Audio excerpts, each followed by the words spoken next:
Hello, greetings and hi. Thanks for tuning in, and it's great to have you with us. Meguiar has released another tire care product, namely the Ultimate Insane Shine Tire Spray.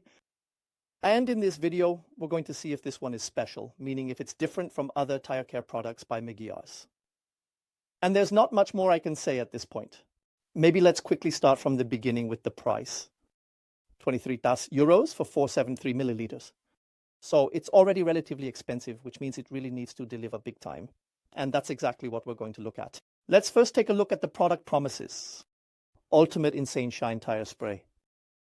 Soaking, dicken, wedding, look, gloss. So it promises more or less the ultimate shine.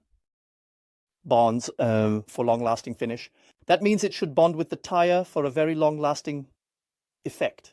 And then we have here, this is exemplary, we have it in different languages, which not all manufacturers do.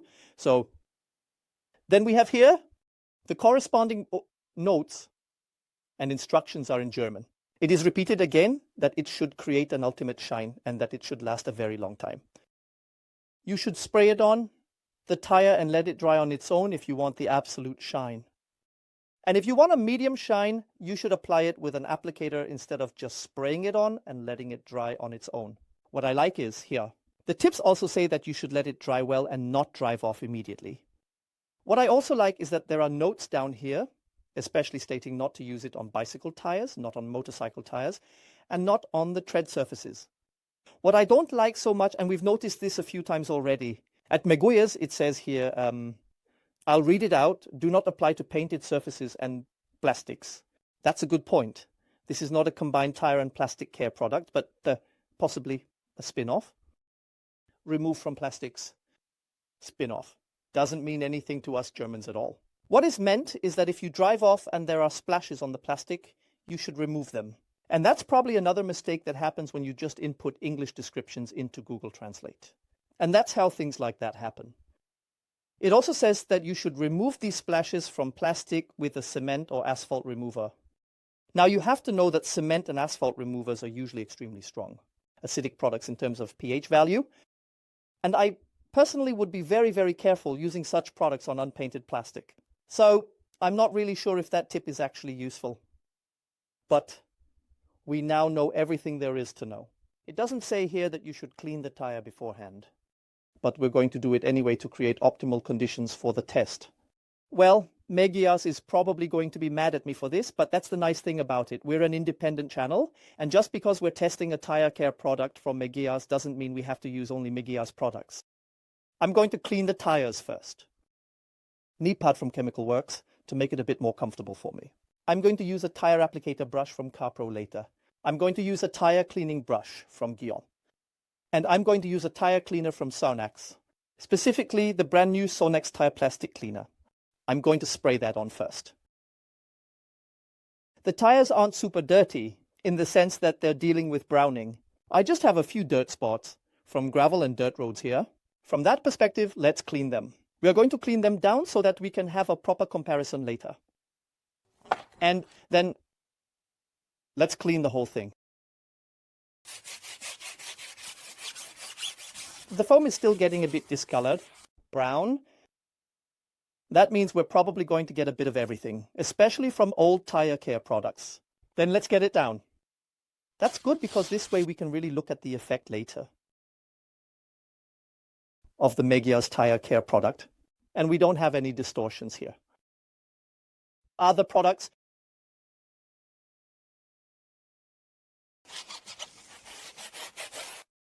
A funny anecdote came to my mind while I was editing the video.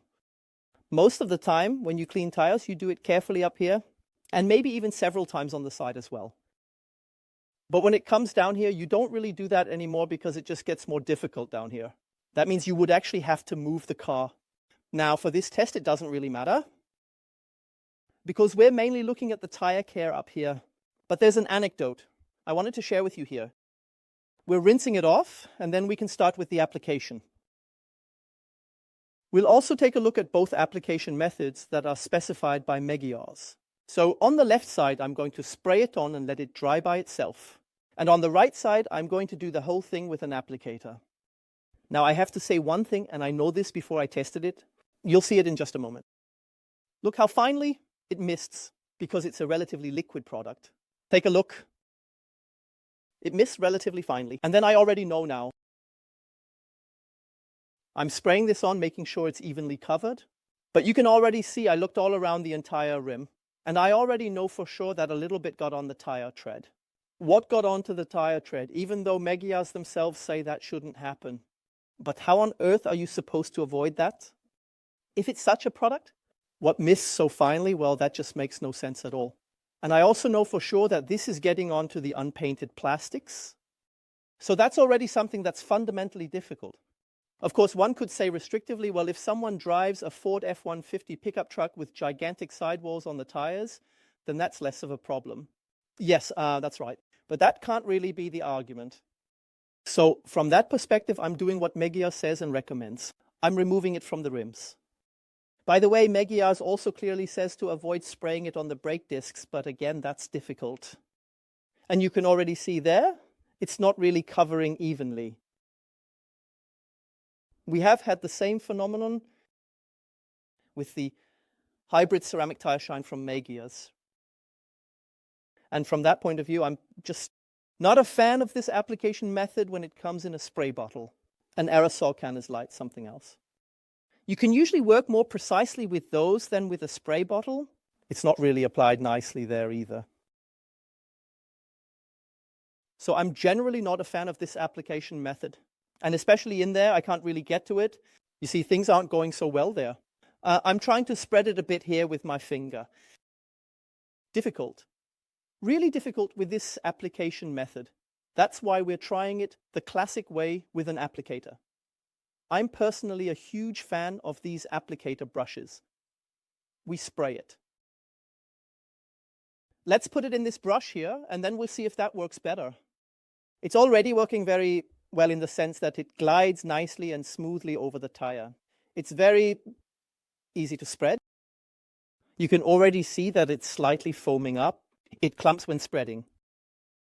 What now? Of course, it could be due to this brush, so we have to be fair about it. I'm not going to blame the product for that, but we can clearly observe it here. Now we'll do it this way. We'll let both sides dry, and then we'll take a look at the results. I've let it dry for a whopping 3 hours, and now let's take a look at it. We're taking off the adhesive tape. I mean, that's the nice thing about using an adhesive tape. You have a reference surface. But I have to say, the product has crept under the tape a little bit. But let me take the camera and show you the results. So yes, we have a noticeable difference. I think you can see that well from this angle. And that's exactly what's important in tire care. Depending on the angle and the way the light hits, you can see different things here. What I see are two things. We still have tire streaks here, and as you can see, it's still not dry even after 3 hours. To be fair, Meguiar does say that you should let it dry before driving off to avoid splashing on the plastic or paint. But how long am I supposed to wait, for heaven's sake? Should I let this dry for 3 days? Well, that's the first thing.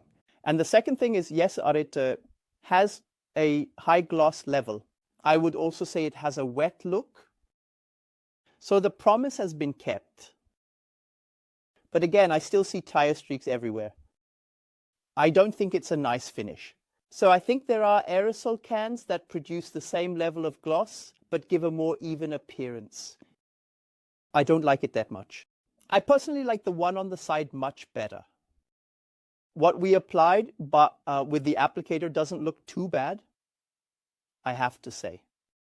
Now I'm going to take a cloth and just wipe both sides. Yes, and when you do that, you see, a satin matte finish that I don't find so bad at all. But you have to say again that so many other tire care products can achieve this as well. So I would suggest the following. Just hold the camera for a few seconds, say nothing, and then you can decide for yourself whether you like this or not.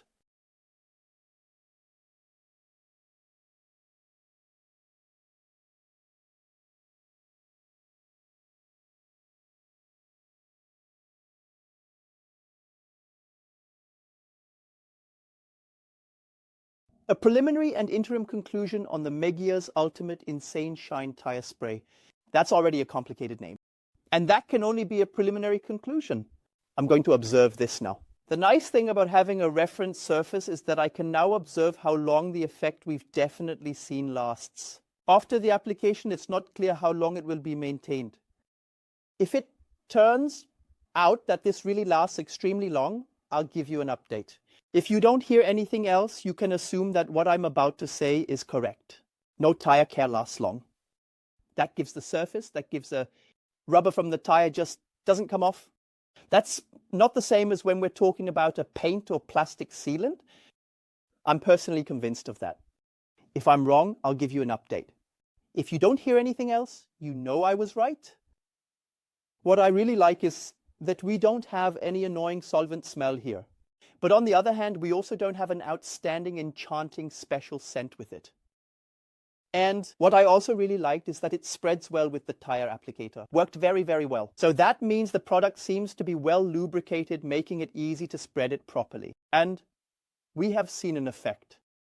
Now let's get to the negative points. The effect we've seen is already very strong on the shiny side. If you want that, then it's not bad at all. I personally think this look is outdated. What we actually want today is a matte, or rather a satin matte finish. A silky shine that we want. That means the tire looks slightly refreshed, but it doesn't. Exaggerated, speckled, shiny. The Americans also call it OEM plus this look. I don't think that's the look people want anymore. But I could also be completely wrong. And in the USA, that's still a look that people want. But I believe in Europe, it's no longer the look you're looking for. That's already the first point. Then, the application method of spraying it on and letting it dry, I personally don't agree with that. Honestly, I think it's nonsense, and I also consider it dangerous, given the warnings that Meguiars themselves provide. Don't spray it on the tread, don't spray it on plastics, don't spray it on the brake components. How am I supposed to do that? When you give me a product that mists so finely that the only option I have is to press the trigger just a little bit, and only a tiny bit comes out. But that can't be the solution. Aerosol cans work very well here. Better. So I don't think this application method is good at all. And now comes my biggest point of criticism. If Meguiar's hadn't had a tire care product in its range that shines brightly, I would have said, cool, that fills a gap in the lineup. But Meguiar's only has tire care products that create shine. And the good old endurance tire gel still works very, very well.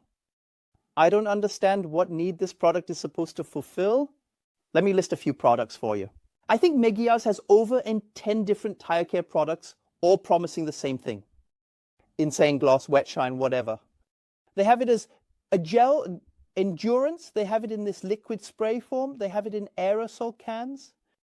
I don't understand why they're giving us this product. And I know we say this often, and I know it sounds like we're just hating. And I know it sounds like I'm just nitpicking. But I think telling the truth isn't just nitpicking. Meguiar's seems to be a manufacturer that has lost touch with car care. Because the products that are coming out are very, very rarely really good. They usually work rather poorly. They usually come, again, with complicated and therefore there are complicated application instructions, which Meguiar's sometimes gets in its own way. And the performance we've seen hasn't really impressed us with any of the recent products, especially considering the price. 23 euros for not even 500 milliliters is quite a statement. I know it's an American product and the products are cheaper in the USA. And maybe one could come to the conclusion now saying, well, that always applies. Don't do it.